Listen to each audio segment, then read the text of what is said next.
할렐루야. 4월 20일 금요일 가정에서 드리는 새벽 예배에 오신 모든 성도님들을 주님의 이름으로 환영하고 축복합니다. 오늘도 이 한 예배와 기도 시간을 통해서 하나님의 음성을 들으시고 주님과 함께 동행하시는 복된 하루 되시기를 주님의 이름으로 축복합니다. 다 같이 찬송가 336장, 구찬송가 383장 환난과 핍박 중에서도 찬송을 음원 반주에 맞추어서 찬양하겠습니다.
함께 기도하겠습니다. 참 좋으신 아버지 하나님 감사합니다. 오늘도 주님의 은혜로 하루를 시작하게 하시고 주의 말씀을 가까이 하고 하나님을 가까이 하고 하나님 아버지를 모시며 하루를 시작하게 하심을 인하여 감사드립니다. 기도하옵기는 우리의 정말 적막하고 아무런 도움이 없는 인생 가운데 하나님의 말씀을 등불 삼아 이 어두움을 뚫고 나가게 해 주시옵시고 하나님 아버지를 나의 아버지로 고백하여 그 어떤 순간에도 그 어려움에 쓰러지지 않고 아버지와 함께 넉넉하게 이겨나갈 수 있는 우리 모든 성도가 되게 하여 주시옵소서. 하나님 오늘은 특별히 6학년이 앵커에 수련회를 갑니다. 그 수련회에 가서 하나님을 인격적으로 만나게 하여 주시옵시고 그들의 인생을 하나님께 의뢰하고 삶의 변화가 있는 예수 그리스도를 영접하는 100% 주의 은혜로 구원받을 수 있는 시간 될 수 있도록 은혜 내려 주시옵소서. 하나님 이 시간 동안 주의 말씀을 들을 때 성령께서 우리 각자에게 주시는 음성을 듣기를 원하옵고 그 말씀으로 승리하는 하루가 되기를 원합니다. 죄에서 구원하신 예수 그리스도의 이름으로 간절히 기도드립니다. 아멘. 오늘 본문은 시편 69편 1절에서 12절까지 말씀입니다. 성경이나 큐티 책자를 참조하시고 제가 읽어드리도록 하겠습니다. 하나님이여 나를 구원하소서. 물들이 내 영혼에까지 흘러들어왔나이다. 나는 설 곳이 없는 깊은 수렁에 빠지며 깊은 물에 들어가니 큰 물이 내게 넘치나이다. 내가 부르짖음으로 피곤하여 나의 목이 마르며 나의 하나님을 바라서 나의 눈이 쇠하였나이다. 까닭없이 나를 미워하는 자가 나의 머리털보다 많고 부당하게 나의 원수가 되어 나를 끊으려 하는 자가 강하였으니 내가 빼앗지 아니한 것도 물어주게 되었나이다. 하나님이여 주는 나의 우매함을 아시오니 나의 죄가 주 앞에 숨김없나이다. 주 만군의 여호와여 주를 바라는 자들이 나를 인하여 수치를 당하게 하지 마옵소서. 이스라엘의 하나님이여 주를 찾는 자가 나로 말미암아 욕을 당하게 하지 마옵소서. 내가 주를 위하여 비방을 받았사오니 수치가 나의 얼굴에 덮였나이다. 내가 나의 형제에게는 객이 되고 나의 어머니의 자녀에게는 낯선 사람이 되었나이다. 주의 집을 위하는 열성이 나를 삼키고 주를 비방하는 비방이 내게 미쳤나이다. 내가 곡하고 금식하였더니 그것이 도리어 나의 욕이 되었으며 내가 굵은 배로 내 옷을 삼았더니 내가 그들의 말거리가 되었나이다. 성문에 앉은 자가 나를 비난하며 독주에 취한 무리가 나를 두고 노래하나이다. 아멘. 이 말씀은 하나님의 말씀입니다. 오늘 본문 5절에 보면 하나님이여 주는 나의 우매함을 아시오니 나의 죄가 주 앞에 숨김없나이다 라는 내용의 그 우매함에 주목해 보면요. 우리가 지난달까지 묵상했었던 마가복음 7장에 보면 이런 말씀이 나옵니다. 예수님께서 사람을 더럽게 하는 것이 있는데 밖에서 더럽게 하는 것이 아니라 그 안에서 나오는 그런 더럽게 하는 것들 중에 그 우매함이 나옵니다. 마가복음 1장 21절에 보면 사람을 더럽게 하는 것은 음란과 도둑질과 살인과 간음과 탐욕과 악함과 속임과 음탕과 질투와 그리고 마지막으로 비방과 교만과 우매함이라고 있습니다. 저는 이것을 제가 이번에 사순절 기간에 외웠는데 음도살, 간탐악, 속음질, 비교 이렇게 해서 12가지 사람을 더럽게 하는 거 이걸 피해야 되는데 정말 이거 피하기가 정말 힘들죠.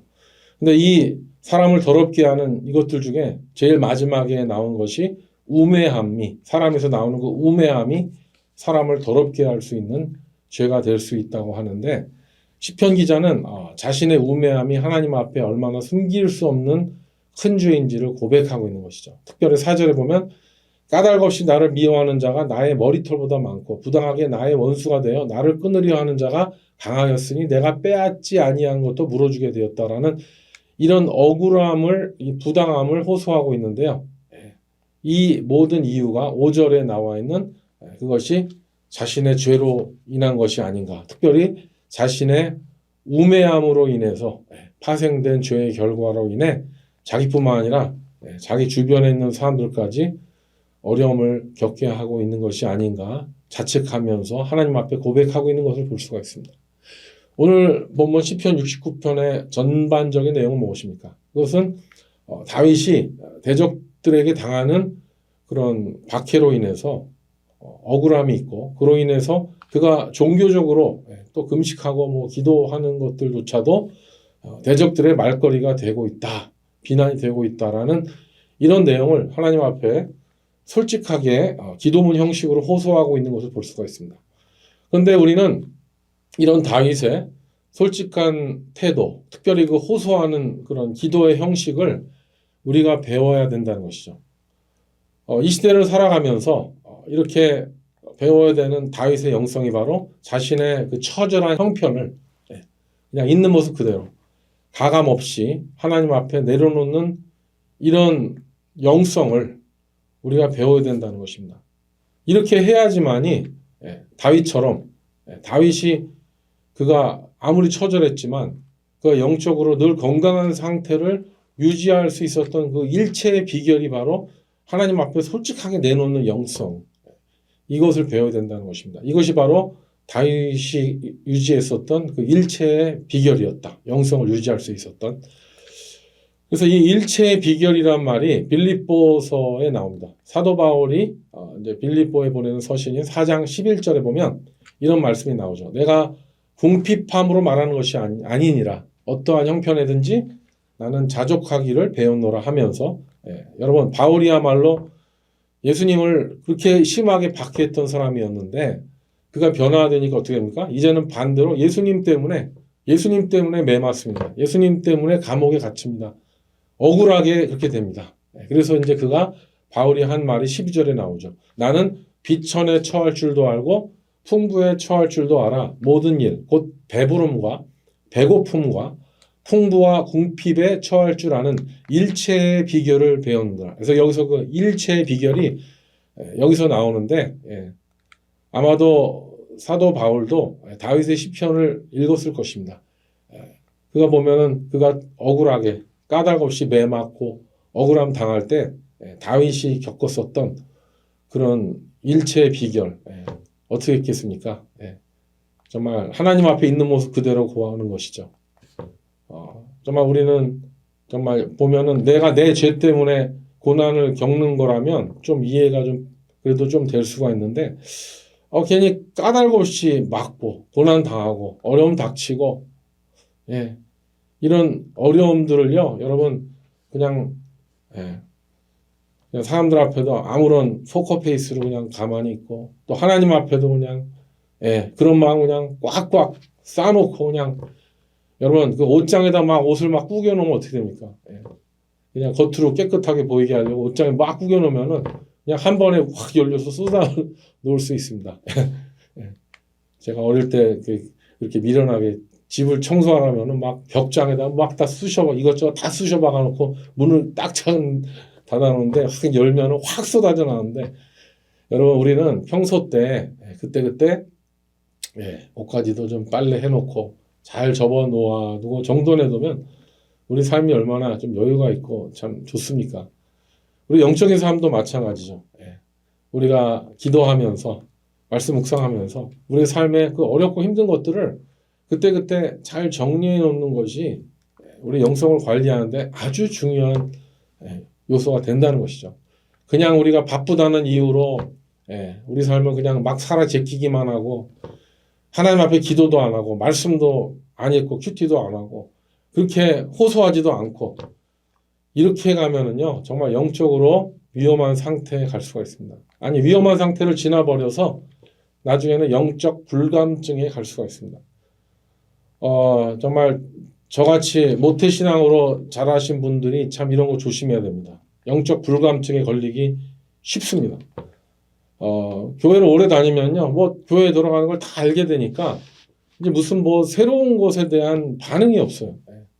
새로운 찬양이 나올 때 저는 이렇게 뭐 이렇게 앞에서 강단에서 이렇게 성도님들이 사회를 볼 때 보면은요, 말씀을 전할 때 이렇게 성도님들이 찬양할 때 모습을 가끔 보는데 뭐 열심히 찬양하는 분들은 보면서 저도 은혜를 받죠.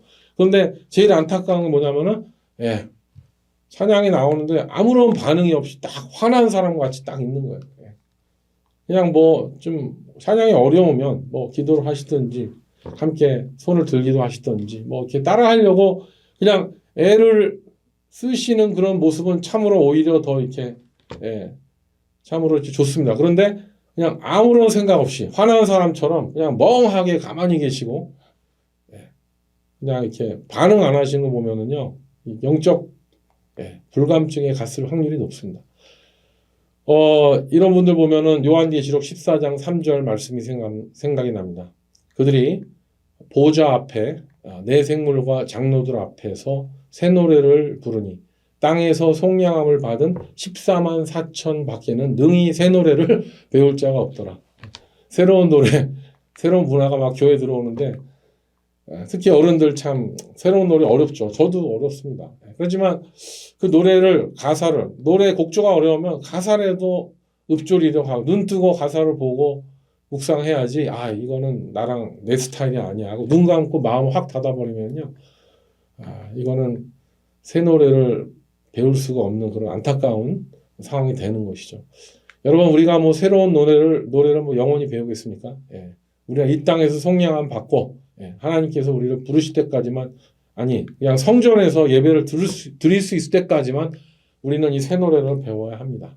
그래서 새 노래 배우실 때 너무 새 노래가 어려우시면 이렇게 보시고 제목을 알아두셨다가 유튜브를 통해서 새 노래 배우면 되지 않겠습니까? 자꾸 들어보면 뭐 배우게 되겠죠. 저도 그래요. 새로운 노래 나오면 유박사를 이용합니다. 여러분 유박사 아시죠? 구박사, 유박사. 유튜브나 구글 찾아보면 곡조도 나오고 가사도 나오고 이런 것들을 우리가 뭐 유박사, 구박사 우리 삶의 유익만을 주는 건 아니지만 유익한 것을 잘 활용하는 것도 이 변화무쌍한 시대에 우리가 건강한 영성을 유지할 수 있는 중요한 도구가 될 수가 있습니다. 그래서 우리는 정말 이렇게 새로운 것을 정말 이렇게 주저하지 말고 또 변화에 우리가 익숙해지는 다윗이 그렇게 살지 않았습니까? 도망다니면서 사는 것 자체보다 더 변화에 익숙해지는 삶이 어디 있겠습니까? 우리는 도망다니면서 살진 않지만 우리가 있는 그런 상황에서 오늘 그 8절에 보면 그런 얘기 나오죠. 다윗이 이제 그 정말 이제 억울하게 당하고 있는데 이제 이것 때문에 자기의 어려움으로 인해서 나만 괴로우면 괜찮은데 나를 외면하는 일이 나온다. 이런 내용이 오늘 본문 가운데 나옵니다. 가장 어려운 내용이죠. 8절에 보면 내가 나의 형제에게는 객이 되고 나의 어머니의 자녀에게는 낯선 사람이 되었나이다. 여기 이게 내용을 보면 알 수 있죠. 다윗이 졸지에 역적이 돼서 사울 왕에게 쫓기는 신세가 되었을 때 다윗의 가족들이 사울 왕에게 살아남기 위해서 다윗에게 어떻게 대했을까가 추측되는 내용인데요. 그냥 다윗이 그들의 형제들에게는 그냥 객이 됐다는 거예요. 손님, 그냥 그림자 같은 존재가 됐다는 것이죠. 그 한 예로 추측되어지는 인물이 다윗의 큰형 엘리압입니다. 장남이죠. 근데 그 사무엘상에 보면 그런 내용이 나오는데 다윗의 부모가 이제 블레셋과의 전투에 나가 있는 큰형 엘리압을 위문하라고 뭐 떡덩이, 뭐 볶음곡식 이런 것들을 그냥 바리바리로 쏴갖고 보냅니다. 제일 어린 동생 양치기 다윗을 보냈는데 다윗이 가니까 거기 이스라엘 군인들이 골리앗이 막 하나님을 능멸하고 막 모욕하는 말을 하고 있는데도 그 골리앗이 무서워갖고 어떻게 나가지도 못하는 그런 모습을 보고 그 사람들에게 다윗이 한마디 하죠. 어떻게 할례도 받지 못한 저 골리앗 저 인간이 감히 살아계시는 하나님의 군대를 모욕하겠느냐라는 이런 말을 다윗의 형 엘리압이 들었습니다. 사무엘상 17장 28절에 보면 이런 내용이 나오죠. 큰형 엘리압이 다윗이 사람들에게 하는 말을 들은지라 그가 다윗에게 노를 바라여 이르되 네가 어찌하여 이리로 내려왔느냐 들에 있는 양들을 누구에게 맡겼느냐 나는 네 교만과 네 마음의 완악함을 아노니 네가 전쟁을 구경하러 왔노라 라고 하면서 동생을 아주 폄하하는 말을 하고 있죠. 여러분 가족이 때로는 이렇습니다. 어떤 때는 정말 큰 도움이 되는 것이 가족이지만 어떤 때는 인생에 될 일도 안 되게 막는 것이 가족이 될 수 있다는 것이죠. 불신하고 정말 하나님께 기도하지 않는 가족의 멤버들이 있으면은 이런 일이 많이 일어나는 것이죠. 이때 다윗이 큰형의 그 권위의 말을 듣고 그냥 잠잠하고 아무 일도 안 했으면 다윗이 골리앗을 쓰러뜨리는 일이 일어났지 않겠죠. 그런데 큰형 엘리압의 눈에는 그냥 다윗이 그 가족 중에서 가장 천한 동생, 양치는 천한 동생 막내 다윗이 막 골리앗을 떨어뜨렸는 그 돌팔매질로 쓰러뜨렸는데도 그것을 그냥 그가 늘 양치면서 했었던 그런 돌팔매질로 우연히 넘어뜨렸다고 생각했지 뭐 그렇게 막내 동생을 대단하게 인정하지 않았던 것이 가족입니다. 큰형입니다.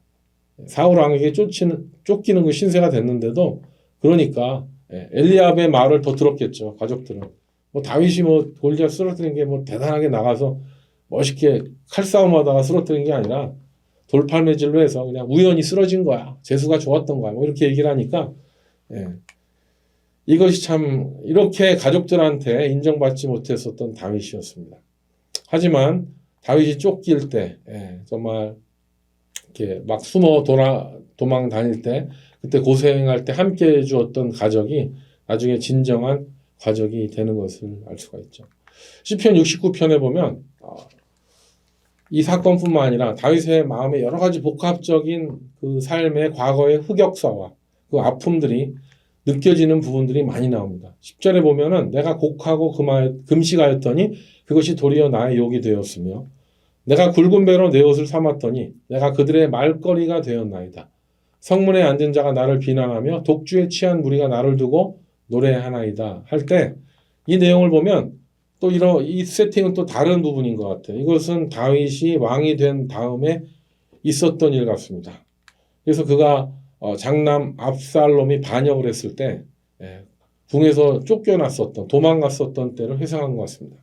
붉은 배로 옷을 삼은 것이라든가 성문에 앉은 자가 다윗을 비방하고 술 취한 무리들이 다윗을 가십하는 그런 내용들 보면 알 수가 있는 것이죠. 그런데 이때 다윗이 어떤 생각을 했을까?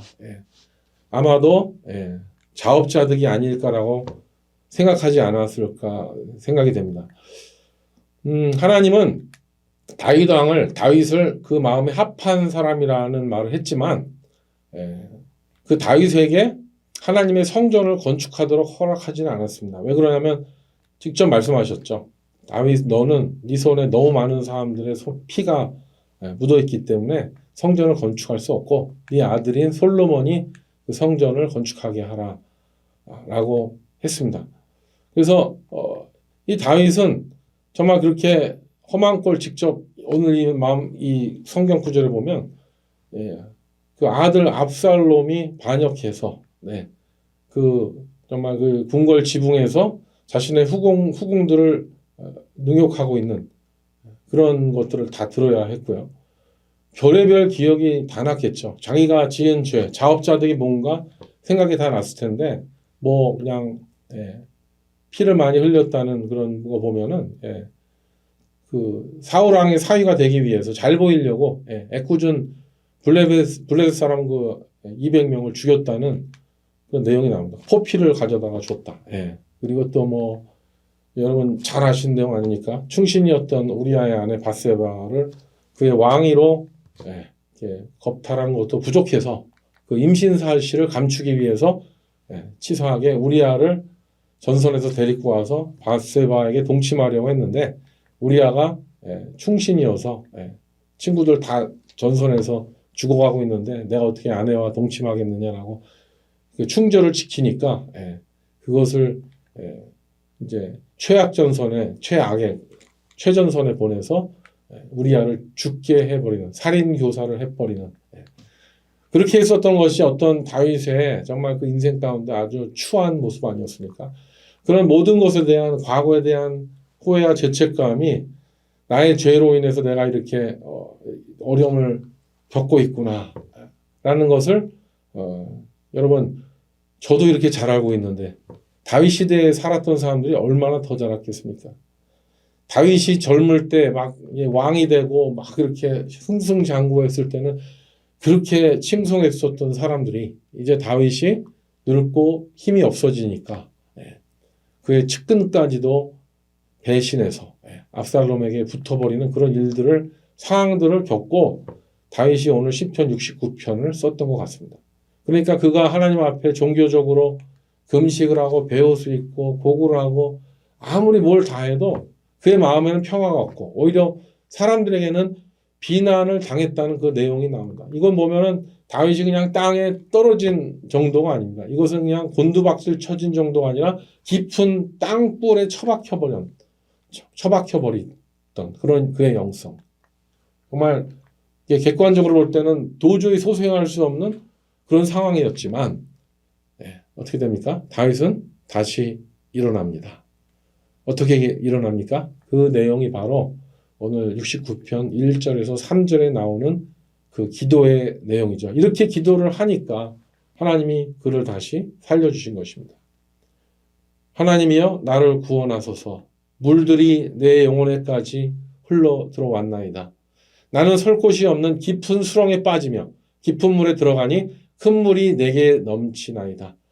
내가 부르짖음으로 피곤하여 나의 목이 마르며 나의 하나님을 바라서 나의 눈이 쇠하였나이다. 마치 이 기도는 요나가 물고기에 삼켜져서 그 뱃속에서 하나님 앞에 부르짖었던 그런 안타까운 기도의 내용과도 비슷하죠. 이것이 바로 다윗의 위대한 영성이라는 것이죠.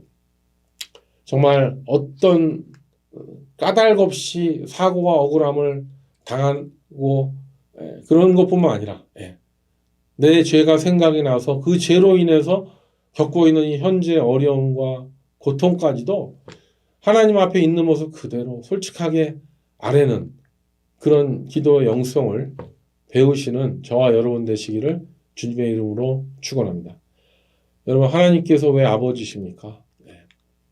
우리의 모든 어려움을 다 들어주시기 때문입니다. 물론 우리 육신의 아버지를 일찍 잃어버리시고 그 아버지를 경험해보지 못한 분도 계실 수 있습니다.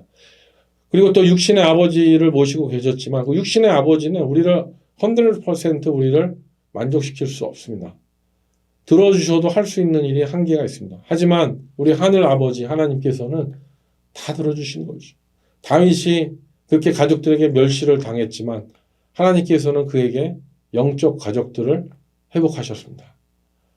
그리고 또 함께 힘든 친구들을 통해서 그 어려움을 뚫고 나가겠습니다. 여러분, 우리는 이민자로서 정든 가족과 친구가 있는 고향을 떠나서 낯선 미국에 와서 하루하루를 하나님의로 살아가고 있지만 우리에게 허락하신 그 영적인 가족, 교회 성도님들과 믿음의 식구들을 통해서 우리가 서로 돌아보면서 그렇게 승리할 수 있는 기회를 주신 것이죠. 그런 분이 없다 할지라도 우리는 하늘 아버지께 부르짖는 것이죠. 어떤 상황 가운데서도 사람들에게 먼저 가서 아쉬운 소리 하지 마시고 온 우주를 주관하시는 전능하신 하나님 아버지 앞에 나아가서 다 쏟아놓으시고 그 앞에서 울고 부르짖고 한탄하고 그렇게 아를 때 우리는 그 문제에 대한 모든 것을 응답받게 될 줄로 믿습니다. 지금 해결이 더디지만 하나님께서 우리의 마음 가운데 그렇게 기도하는 우리 가운데 평강과 삶에 대한 소망과 또 언젠가 분명히 그 문제를 해결해 주실 줄이라는 믿음을 주실 줄로 믿습니다. 그런 축복을 누리시는 그 축복을 나누시는 저와 여러분 되시기를 주님의 이름으로 축원합니다. 함께 기도하겠습니다. 하나님 아버지, 오늘 다윗이 한 기도는 우리의 기도입니다. 우리는 평소 때 아무 일도 없는 것 같이 표정 관리하고 우아하게 종교생활하는 것 같지만 알고 보면 우리 마음속에 얼마나 덮어두고 닫아두었던 것이 많았는가를 고백합니다. 하나님, 이렇게 주님 앞에 우리의 과거와 현재와 미래의 모든 것들을 다 내놓고 솔직히 고백하면서 우리 삶에 어수선하고 난장판이 된 모든 것들을 말씀과 기도로 잘 빨래하고 정돈하게 하셔서 언제 주님이 오신다 하더라도 주님을 평안 가운데 맞이할 수 있는 우리 모두가 될 수 있도록 우리 삶의 지경의 모든 것들을 주님께 아뢰는 우리 모두가 되게 하여 주시옵소서. 그래서 다윗처럼 정말 바닥에 떨어진다 할지라도 땅굴에 처박힌다 할지라도 오늘 기도와 같이 하나님께 아뢰므로 요나와 같이 물고기 뱃속에 갇힌다 할지라도 3일 만에 나온 것처럼 예수님이 3일 만에 부활하신 것처럼 우리도 그 어떤 상황 가운데 있다 할지라도 그 사망조차도 우리를 가두지 못한다는 그 소망을 가지고 믿음으로 하늘 아버지를 바라보고 그 아버지와 함께 우리의 삶을 승리로 살아내는 우리 모두가 되게 하여 주시옵소서. 오늘 하루가 그런 복된 삶의 하루가 되기를 간절히 원하옵고 우리를 죄에서 구원하신 예수님의 이름으로 기도드립니다. 아멘. 네, 이제 각자 기도하는 시간입니다. 오늘도 승리하시기 바랍니다. 화이팅입니다.